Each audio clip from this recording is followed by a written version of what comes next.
Hello all, I'm Sai and in today's video, I'm bringing to you one of my hugest book hauls of all time, and this is also going to be the last book haul for 2023. Before getting into the books, I just want to tell you guys some things. Now 2023 has been the year in which I have bought the most number of books. There's no particular rhyme or reason behind it. I just found a lot of books at great deals, and I also felt like there are some books which I want to read anyhow, and it is not that much of a problem if I spend a bit more on them, and I ended up buying a lot of books in 2023 in that way. Because of this reason, I'm going to put a hold on buying books for a few months in 2024. It's not that I'll not be buying books at all in 2024, I sure will. But I'm going to limit the books that I buy only to the authors whom I love the most, and if they come up with new releases, I will end up buying them. Otherwise, I'm much more occupied with all the books that I have on my physical TBR already. And if you've seen my book haul and unboxing videos in the past few months itself, you would have an idea of how many books that I've acquired very recently. I easily have at least 50 books that I bought as new books in the past quarter itself. So I don't think it is necessary for me to buy more new books in 2024. That's why I'm just going to put a pause on it and get through all the books in my physical TBR as much as I can before I go out and buy even more new books. And the reason why this book haul is very big is because I bought some books during the Diwali sale, and after the sale a lot of books came down in price, and for my birthday my brother bought me a ton of books which are a bit expensive, and I hesitate to buy them because of the budget that I have, and he ended up buying me a lot of those very expensive books so that I need not spend my money on them. I'm just giving this all as a brief in the beginning because most of the books that I have here cost a bit more than I usually spend on books. It was just like a disclaimer kind of thing. So without any further ado, let's get into the books right away, and I'm sure you'll be enjoying this book haul because I have a ton of great books to show to you guys. Please bear with me if you're able to hear some bird noises in the background because the birds outside my house cannot stop chirping today. I don't know why. They were very silent a few hours back, and when I started filming they just started making these noises. So I'll just start with the books in random. This is not in any particular order. I'm just going to pick up the books that I have in the pile and show to you guys. The first of which is Howl's Moving Castle by Wynne Jones. Now I have heard a lot of great things about the series as a whole, but I want to try this first book because it was available at a cheap price first, and it's also quite small. If I'm not wrong, this is also cozy fantasy, which is one of the most popular genres of fantasy out there right now. I have read a few cozy fantasies myself apart from the very popular ones. Since this is a bit backdated and kind of old in its time of publication, I want to give this a try, and there are also 2 more books in this series. So if I end up liking this one, I'll end up buying those 2 books and read them also. Specifically, I wanted this edition because just look at that cover art. It looks very beautiful. It has this nice cloudy, misty kind of atmosphere, and if I'm not wrong, that's the castle that they're talking about, and those are the main characters.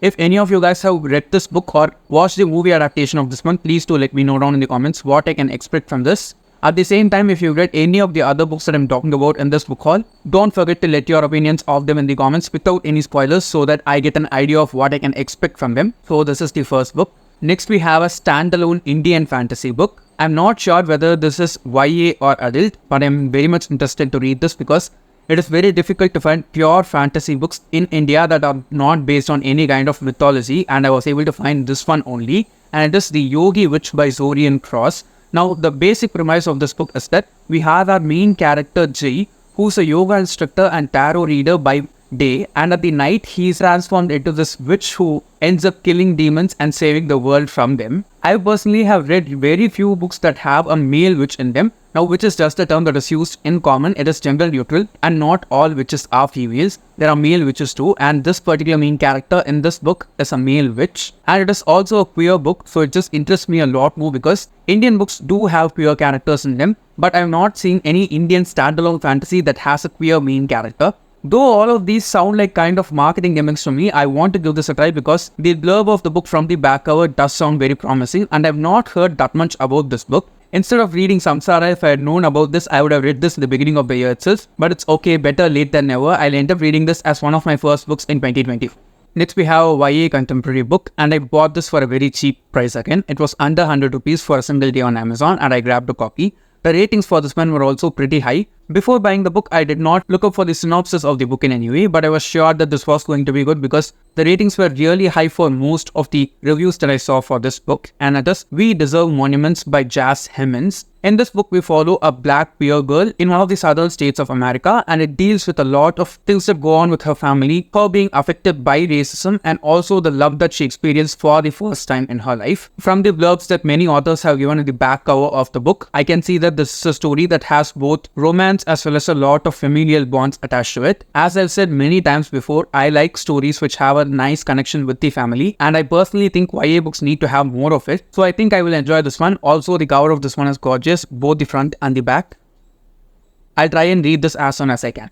Next, we have an Indian horror/psychological thriller book. I actually finished reading this one. I read it in November only. It's a very small novel, which is Batshit by Kritika Kapoor, in which we follow our main character Pia, who's working in this huge advertising firm. But because of certain things, what happens is she leaves her job, and her younger sister is getting married in a few months. During her marriage, something very terrible happens to Pia, but after that terrible incident, by which she ends up embarrassing herself, her life just transforms completely. And 3 months after that incident, she is transformed into this whole new person in terms of appearance, her career, the relationships that she forms with her family as well as all the other people in her life. Everything changes, but she is not happy or better in any way internally. She is basically possessed by a Yakshini, and the writing of the author keeps on making us question whether this is a horror story in which the main character is possessed by this Yakshini, or if she is actually facing some kind of psychological disorder which is caused because of some trauma from her childhood. The basic plot of the story was nice, and the vibes that it gave out were eerie and scary at multiple instances, which makes it perfect to read during the winter time. But it felt like the author overdid certain things trying to make the story a bit more glamorous. But if you are interested in Indian horror stories, you can definitely give this a shot.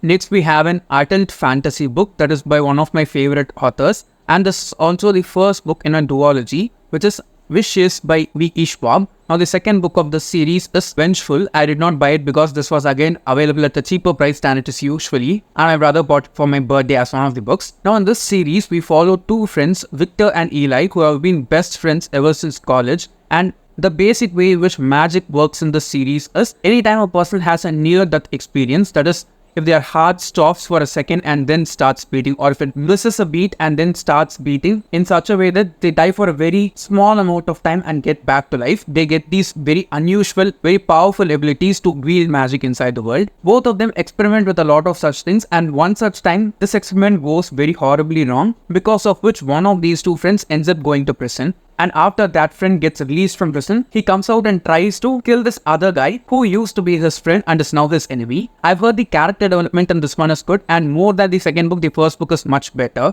I know that I can trust B.E. Schwab books when it comes to extremely peculiar ideas, and I'm so much interested to read this. Let's wait and see if I end up liking this or not. Next, we have a standalone Indian fantasy/mythological fiction book. It is actually mythological fiction, but I also have heard that this has a lot of fantastical elements that are woven into it. And more than anything, I trust this author's writing very much because I've read like 2 of his books so far, one last year and one this year, and I'm totally impressed with the way in which he narrates the mythological stories of India, especially Hindu mythological stories, in a completely different angle from which we know them. And this particular book is probably his most popular since it's his debut. It is Asura, Tale of the Vanquished by Anand Neelakantan. I've read only 2 other books by this author, as I've said before. The first one is Valmiki's Women, and the next one is Nala's Damayanti. I've also purchased his first book in the Ajaya series, which I've shown in my latest unboxing video, so you can check that out if you're interested. But I'm much more interested in reading this than Ajaya because I've heard nothing but great things about this book from people who have read it in multiple languages. Especially the Tamil reviews for this book are just out of the charts, and it just hypes me a lot for this book. It is quite huge, and I've also got the audiobook for this one on Audible. I'll probably listen to the audiobook parallelly and read the physical copy so that I can get an even more full-fledged experience of reading the book. And more than anything, I just trust this author's writing very much because he has an incredible way of telling the same story from another person's point of view without vilifying anyone. So this is easily on top of my TBR when it comes to 2024. Next, we have another book in a series. I have the other 2 books in this trilogy, and this is actually the second book So without this one, I could not binge the series. And there's also a funny incident which happened. I'll tell you guys that after I show the book, which is The Ask and the Answer by Patrick Ness, which is the second book inside the Chaos Walking trilogy. I have the first and third books already with me from two collaborations which I did with Bookchore this year and last year. And finally, I ended up buying the second book alone because I did not have this with me. And if I have this, I could go forward and start reading the series. Now, the funny thing is that after I bought this book and went to the sale, whose unboxing which I published very recently in the channel, I found the same second book in the white edition of which I have the other two books in the series. It pissed me off a little bit because I spent like 350 rupees on buying this copy, which doesn't even match with the editions that I have. And I just hope it looks good with the other two white books. I have not put them together yet. Let's wait and see, but this is definitely one series which is on high priority on my TBR. Next, we have one more YA contemporary book, and it is Felix Ever After by Kacen Calender. One of you guys recommended another book by the same author, if I'm not wrong, in one of my live streams. I was not able to find that for a good deal on Amazon, so I did not buy it. But I got this on a very good deal if you ask me. I think it was around 220 rupees or something. And it usually costs around 300-400 rupees. So I just went forward and bought it. In this, we follow our main character, Felix, who's a trans teen boy. And he's gotten into this new high school where he's a bit too marginalized, being queer, black as well as trans. All of a sudden, what happens is he gets this anonymous message from a person sending him transphobic messages. At the same time, the same person ends up posting Felix's images and old name before his transition on social media panels. And he ends up being a bit affected by it. At the same time, he also gets a lot of support from his fellow students, which puts him in a kind of love triangle, which is a bit more complicated than it can be explained with just a few words. Again, I've heard really good things about this book, and just see its cover. It is really gorgeous. It is also a floppy paperback, so it'll be much more easier for me to read. It also says that it's the National Book Award winner, but I don't know for which year. Let's wait and see how it is. Next, we have an Indian mythology or Indian culture based adult fantasy duology, and I've heard really great things about this author's books, and I think I've bought all of her books right now. I'll be showing them to you guys. The series is The Books of Ambha by Tasha Suri. The first book is Empire of Sand and the next one is Realm of Ash. Both of these have been in my radar for at least 2 years now, and I finally went forward and bought them. I actually did not buy them. My brother bought them for me for my birthday again. This does not cost much. It is around 300 rupees per book, but I was not ready to go forward and pay that much. Yet I ended up buying them because I have heard really good things about the series as well as this author's writing. Especially Sam from Thoughts on Tomes has said a lot of great things about Tasha Suri's books, so I'm very much interested to give her books a try. Since they are also based on Indian culture, I want to give these fantasy series a try. I'm saying series because I have another series by the same author, which I'll be showing in just a bit. It is a little difficult for me to say the plot of this book without reading it, so I'll just read it from the blurb of the first book. Meher is a girl trapped between two cultures. Her father comes from the ruling classes of the empire, but her mother's people were outcasts. Amriti nomads who worship the spirits of the sands.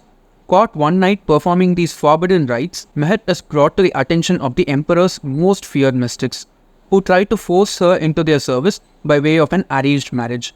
If she fails in their bidding, the gods themselves may awaken and seek vengeance. And if I'm not wrong, the author of the series is also a librarian in the UK, so I also expect a little bit of bookish specific things from this one. Let's wait and see. Next, we have another book for my birthday again, and it is Raybearer by Jordan Ifueko, which is the first book in a duology. I have the second book, Redemptor, already with me. I got a great deal a few months back, and ever since I've been wanting to buy this book too, because again, I've heard really good things about this duology. Now, in this book, we follow our main character, Theresai, who's orphaned and brought up by this mother figure for her called the Lady. And she's not kind of a mother also, she's just like a guardian for her, and she just brings her up. When Theresai comes of age, the lady wants something to be done by Theresai for her, and it is to become a member of the Council of Ministers for the prince of this particular kingdom and kill that prince so that she can do something with that. Both of these covers are really pretty. You can see that there are two animals on the cover, but it also forms a face in the middle. I'll end up reading this duology also probably sooner next year. Next, we have a Hindu mythology retelling again, and I finished reading this book. I just read it a few days back, and it is Karna, King of Anga by Kevin Missal, which is the first book in a series that is dedicated for Karna again. I actually thought that this is a standalone book, and I went forward and bought it. It is also a really good book, guys, okay? In this one, we basically see the Mahabharata story, but only Karna's chunk of it from his own point of view. Now, he is shown as this very grey character. I can easily say that if you ask me for a grey character from the Ramayana, I will say Karna, because we all know that he's really good by heart, but he is put into the negative side of the story, and he has to deal with all the things that come to him because of the friendship that he forms and the loyalty that he has for certain people. In this book, the author actually tries us to tell the story from the point of view of Karna, and showing him and his side as the good people, and the Pandavas who actually win the Mahabharata as the bad people. The greyness in this book was just out of the world, and one thing alone which I felt a bit disappointing about it was the world building that it had. It had really little world building, and if the author had expanded it a little bit more, this could easily have been a 5-star read for me. Just because of that reason, I rated it 4 stars, but trust me, if you're looking for a good mythological retelling based on Indian culture, you need to try this one. The next one is a self-help book that my brother bought me, and he's been asking me to read this book ever since last year because he listened to the audiobook of this one and he could not shut up talking about it ever since he read it. I also heard the review of this one from Manpreet, aka Indian Booktuber on YouTube, and I've been wanting to read this book ever since also. And it is The Third Door by Alex Banayan, which talks about how certain very successful people in business across the world were able to achieve this success from a very different point of view. It is quite short, so I don't think it will take much time for me to read it. I actually planned to read it for Nonfiction November last month itself, but many other books and things came up because of which I could not prioritize this one. So I'm saving it for next year so that I can read it sometime during the year. I'm not going to wait until November to read this again. I will read it soon, but there is no solid plans for this one as of now from me. Let's wait and see. I might end up reading it in the first quarter since it is not that big in size. The next 4 books are those which my brother bought me for my birthday again. And of all the books, these 4 are the ones which are expensive that I have been having on my cart for a very long time, literally for 2 years or so now. And finally I went and bought them because of that offer from my brother, of which the first book is by an author whose book which I read this year and enjoyed so much. And this book is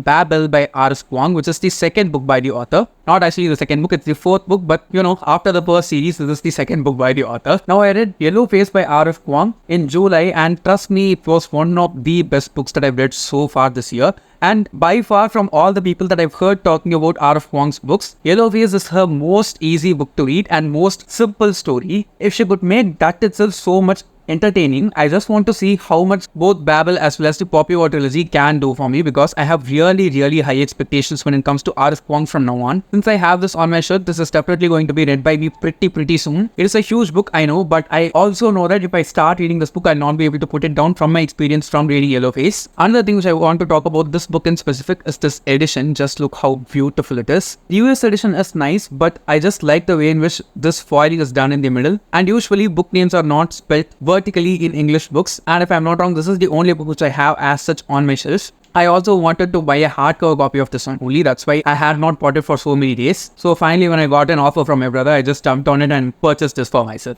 The next one is the last book inside a series, whose first book I have. Again, I don't have the second book in the series with me. I will end up buying it sometime in 2024 and finish through the series, because I know when I start reading the books by this author, it'll take a little bit of time for me, but I will just lose myself in those books because the author's writing is like that.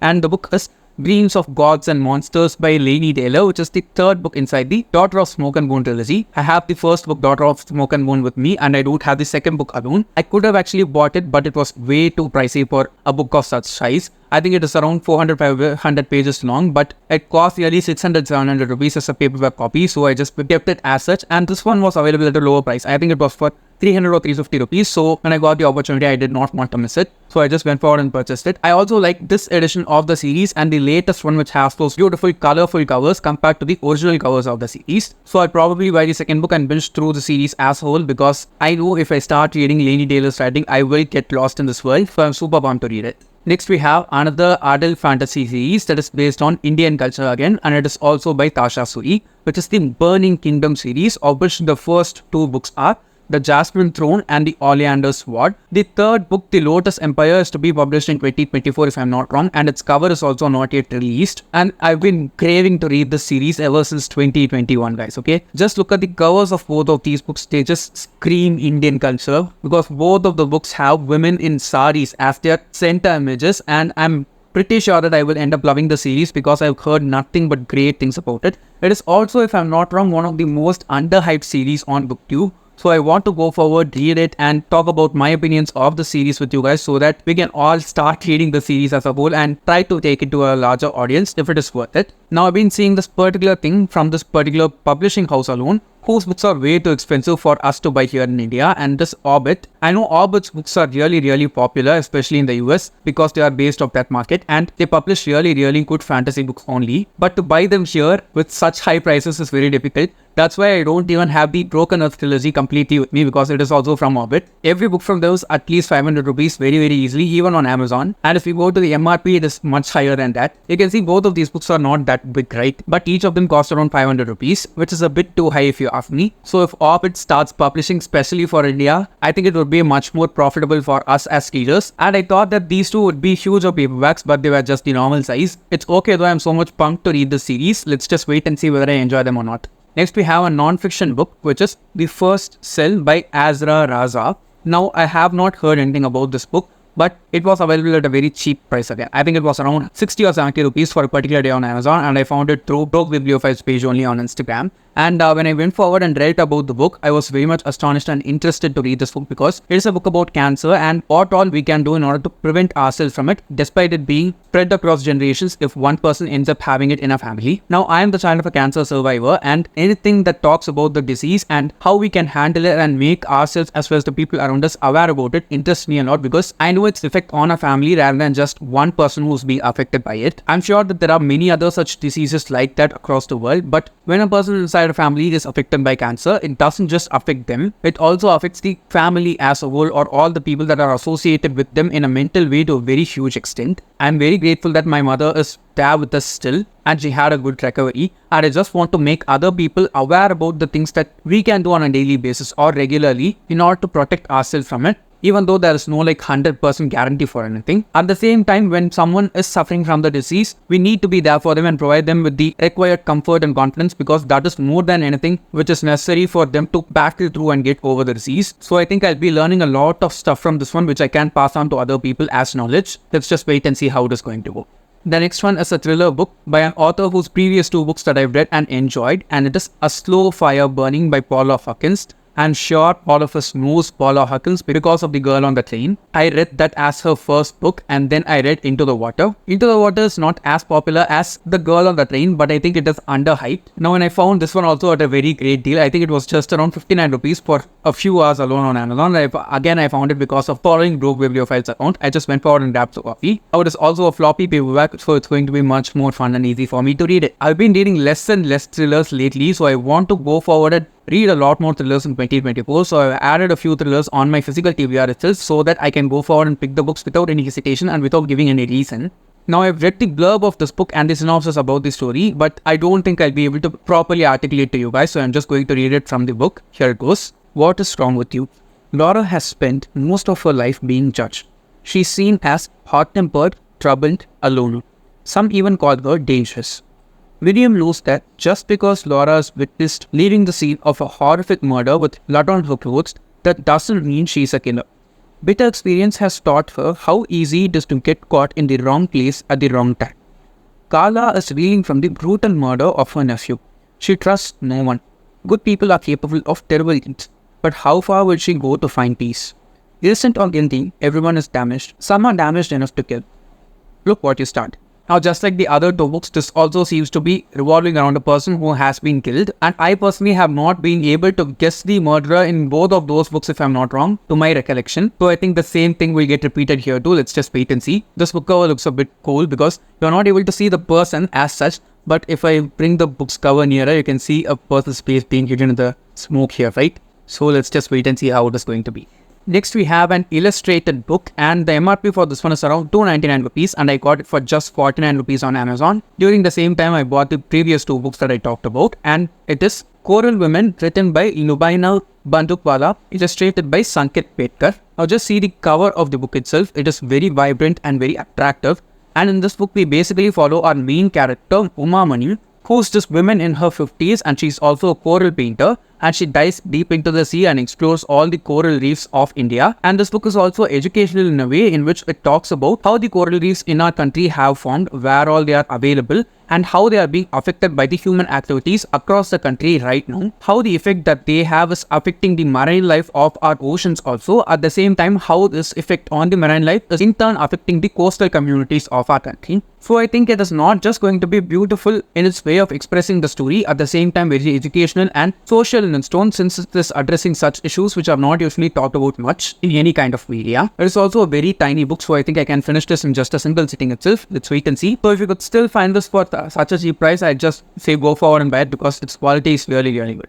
At last, we've reached the final segment of this video, guys, and it consists of 7 books by the same author from 2 different series. And this author is easily the most recommended and most hyped of all the authors on BookTube as well as Bookstagram. And all of her series are like super bestsellers across the world. And these 2 series are written by Sarah J. Maas. I just don't have one series alone completely from her, but all the other books that she's written so far, I have them as physical copies with me right now. And the main reason why I bought them is because I know Sarah J. Maas's books are super entertaining more than anything. I am feeling a little bit more slumpy as I keep on reading nowadays, so I just want really entertaining books more than anything. And I also found this huge series by her, which is also super popular. You probably know what that series is. It's A Court of Thorns and Roses, and I got this whole box set for around 1350 rupees or so on Amazon on a particular day, and I just went forward and bought it.